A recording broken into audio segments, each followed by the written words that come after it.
I was just 3 months away from breaking the promise I made to my dying father, when a blizzard trapped the most feared food critic in America in my small town. The only open place for dinner was my struggling diner, and the only thing I had to offer was my dad's simple beef stew, the same recipe that was running my business into the ground. I watched Anthony Wright take his first bite, waiting for the harsh review that would end everything.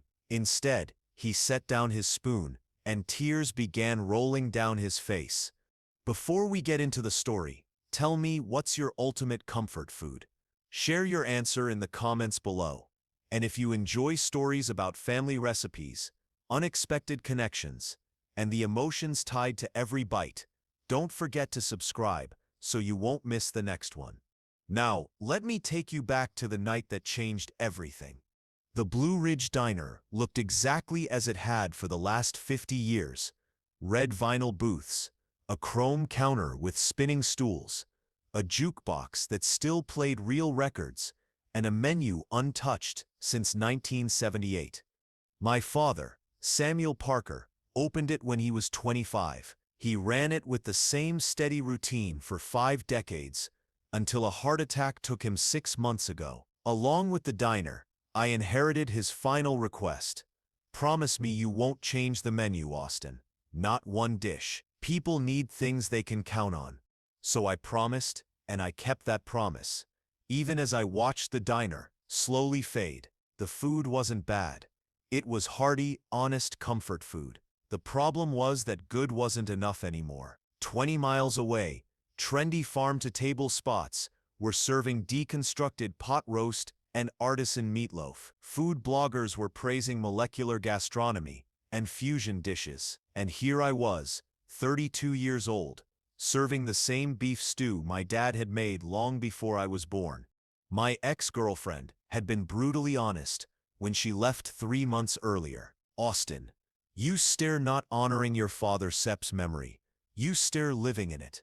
This town is dying. This diner is dying. And you stare going down with it because of a promise that doesn't stare make sense anymore. Maybe she was right. Business had dropped by 60% in half a year. Young families drove to nearby towns for dinner. Tourists preferred the new cafe with its Instagram-worthy lattes. And my regulars, most of them older, were passing away. I'd attended 4 funerals in 6 months. I was reviewing the numbers for the 3rd time that week when the storm hit. It came suddenly one Tuesday evening in February, a blizzard that turned everything white within minutes.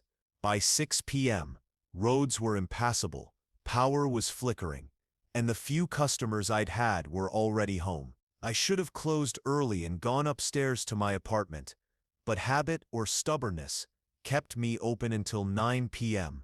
At 8:47, the door swung open, bringing a gust of snow and cold air. A tall man, probably mid-50s, stepped inside, wearing a snow-covered wool coat. His sharp features, silver hair, and confident presence stood out immediately, even through his exhaustion.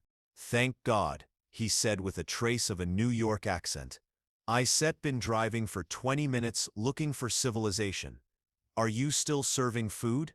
"Yes, sir," I replied automatically, because that's seps what you say in a small town, even when you seps are minutes from closing.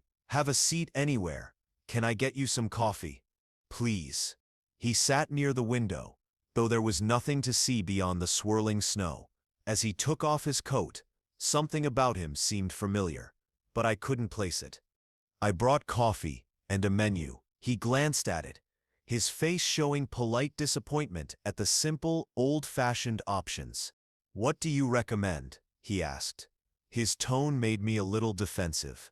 "The beef stew seps our specialty. Been on the menu since we opened. Comes with homemade biscuits and a salad." "I'll have that then," he said, handing back the menu and checking his phone. No signal, of course. The storm had taken out the tower.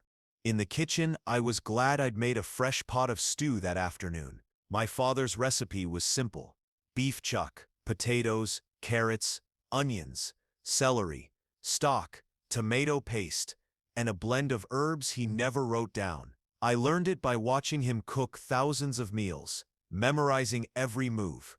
It sets not fancy, he used to say, but it sets honest. Every ingredient matters. You can set rush it. A good stew, like a good friendship, takes time to build flavor.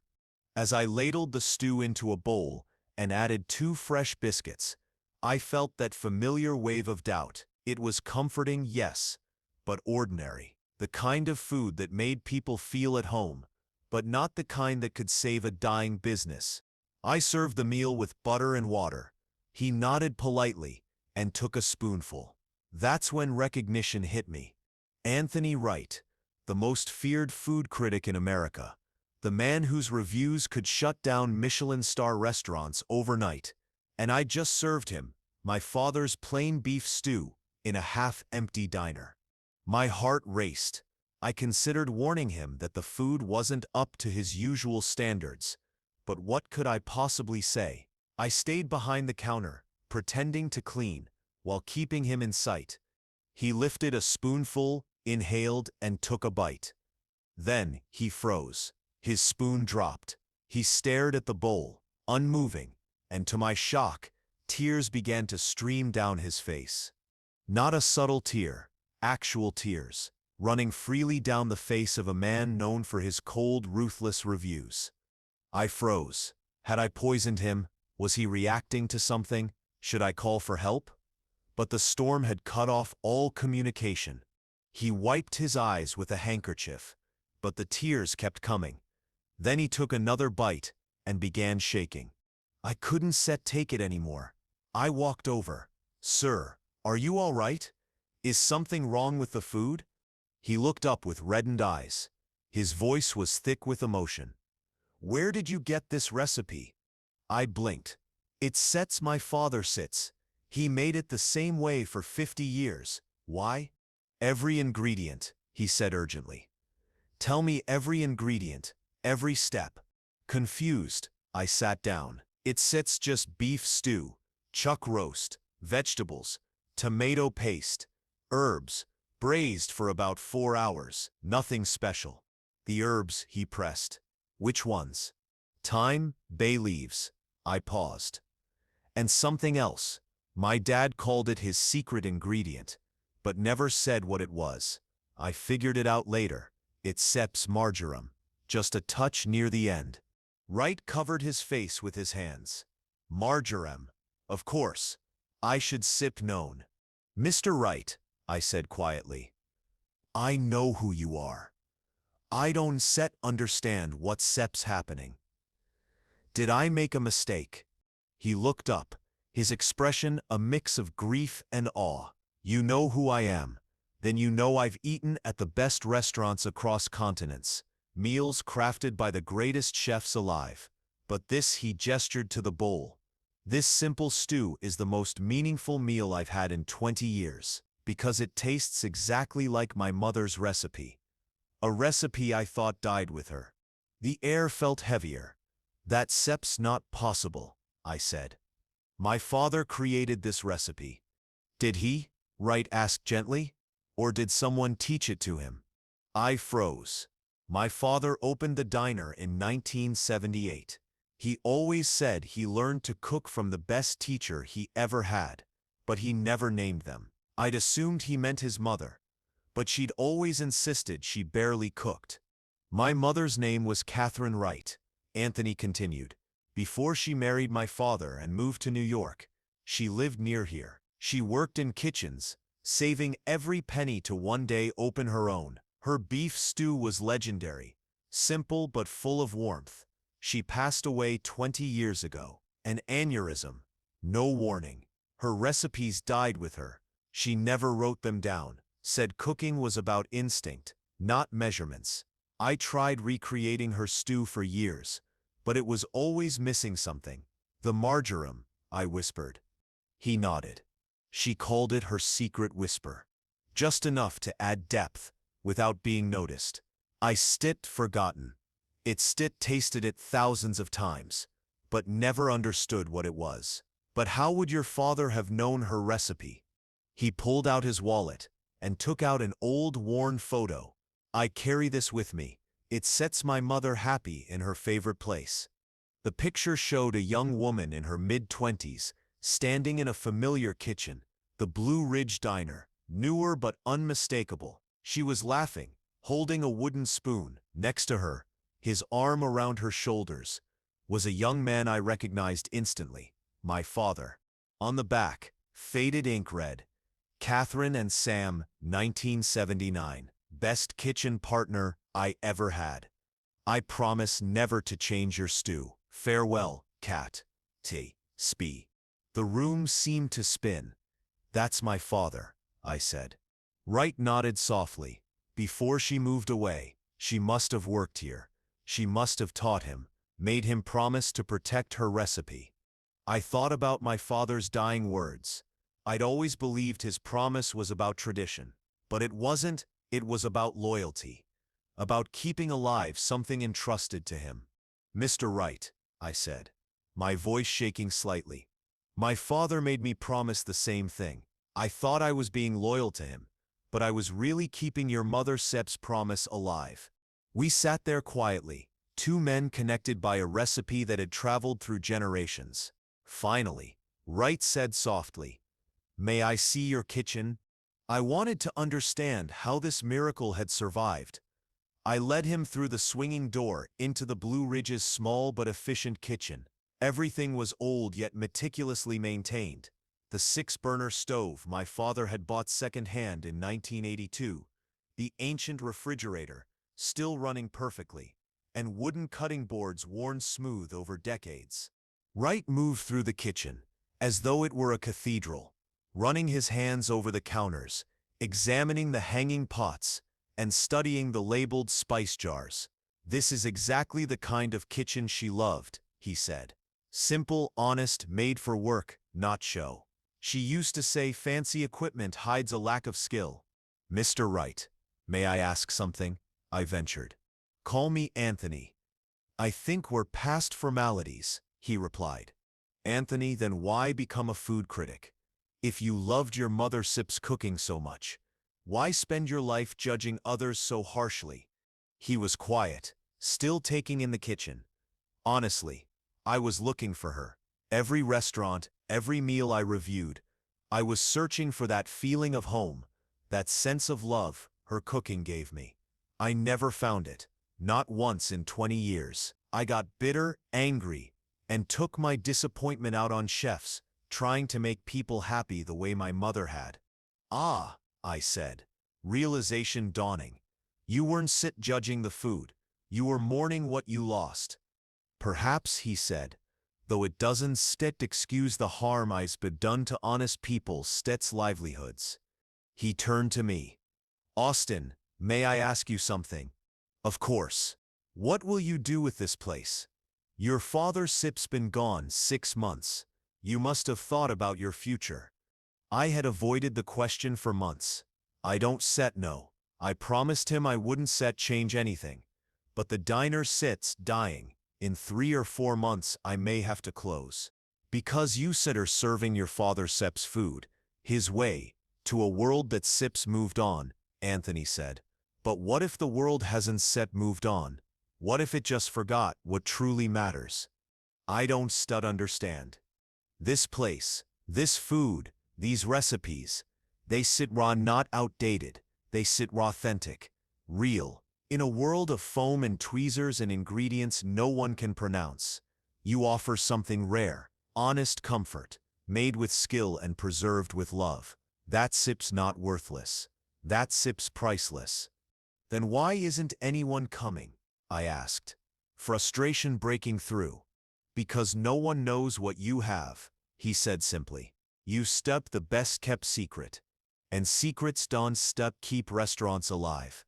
You need to tell your story, and I think I know how to do that." The storm raged outside, as Anthony used the diner's landline to call his assistant and explain he'd be delayed. He helped himself to more stew and biscuits while we talked. He told me about his mother, not Catherine Wright the cook, but Catherine the person, how she sang while chopping vegetables, how she believed feeding people was a form of love, how she died before fulfilling her dream of opening her own restaurant, and how her cooking had touched countless lives.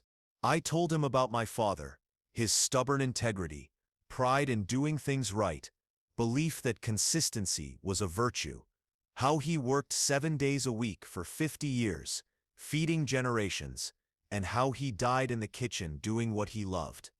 They understood each other, Anthony said. Your father and my mother both believed in the power of simple, honest food to build community. He kept her recipe alive for 45 years, and I sept been keeping it alive for him, but I wasn't sept sure if that was enough. Then let's sets make sure it is, Anthony said.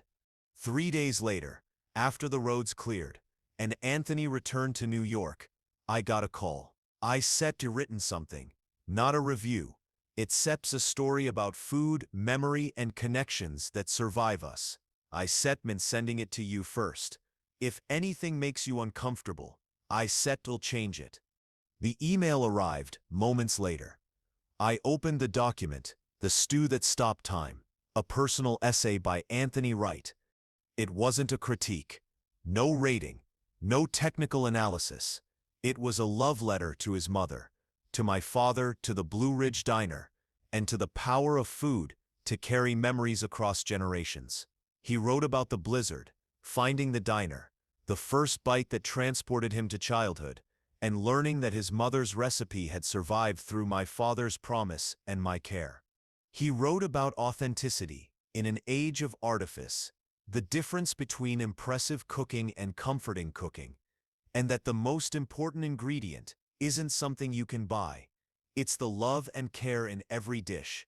He described the diner as a place that mattered, worth preserving, where anyone could find what he had, a taste of home, a connection to the past, proof that some things are worth keeping unchanged. I called immediately. Anthony, I can let you publish this. It sets too personal, and the attention, Austin, he said firmly. This essay is the most honest thing I set from ever written. For 20 years, I tore down others' sets work while searching for something I didn't know I could find. You and your father gave me back a piece of my mother. Let me give you something in return. What if people come and are disappointed? What if the food isn't good enough? The food is perfect, he said. It's been perfect for 45 years. Trust me. Trust your father. Trust Catherine. They knew what they were doing. 3 days later, the essay ran in Culinary Quarterly and went viral. By the end of the day, the diner phone rang constantly. By the end of the week, reservations were booked for 3 months. Within a month, I rehired my 2 servers and added a part-time cook to meet demand. People traveled from all over New England to taste the stew that made Anthony Wright cry. They shared photos, wrote blog posts, and spread the word about the hidden gem. More than that, they came for the authenticity, the connection, and the sense that tradition and quality mattered. The Blue Ridge Diner was saved. I finally understood my father's promise wasn't just about preserving tradition. It was about preserving something valuable, constant in an ever-changing world. He had kept Catherine Wright's recipes alive, and by keeping them myself, I honored both her legacy and his.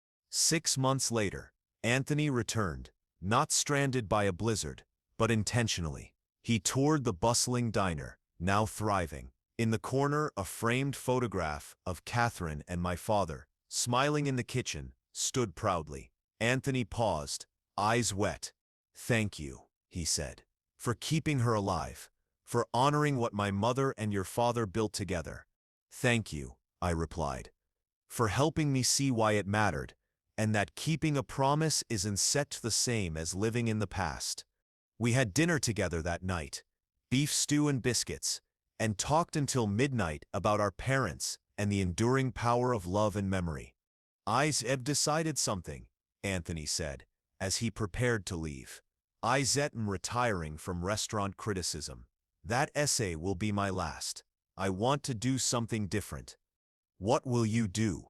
"I set me writing a cookbook about my mother, her approach to cooking, and how food connects people. I hope you still help." Your father preserved her recipes. Together, we can share them with the world. 6 months later, Catherine's Kitchen, Recipes for Connection was published. It included her recipes prepared and photographed at the diner, with stories from both of us about our parents. It became a bestseller and helped people understand what my father always knew. The best food doesn't have to be complicated.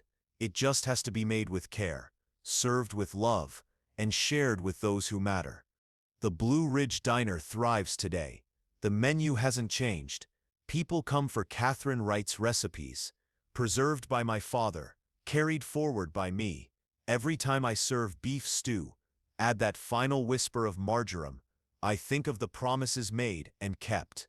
Some promises are worth keeping, not because they anchor us in the past, but because they preserve what matters, honor those who shaped us, and sustain the connections that make us human. My father's humble beef stew saved more than a diner. It connected me to strangers, taught me lessons I didn't know I needed, and showed that the most important ingredient isn't in a pantry. It's the love that survives in every recipe, every secret, every promise. What do you think about how Anthony turned his grief into preserving his mother's legacy? Share your thoughts in the comments. If this story about family, connection, and keeping promises touched you, like and subscribe for more uplifting tales. Click the bell to never miss a story. Thanks for watching, and we'll see you next time.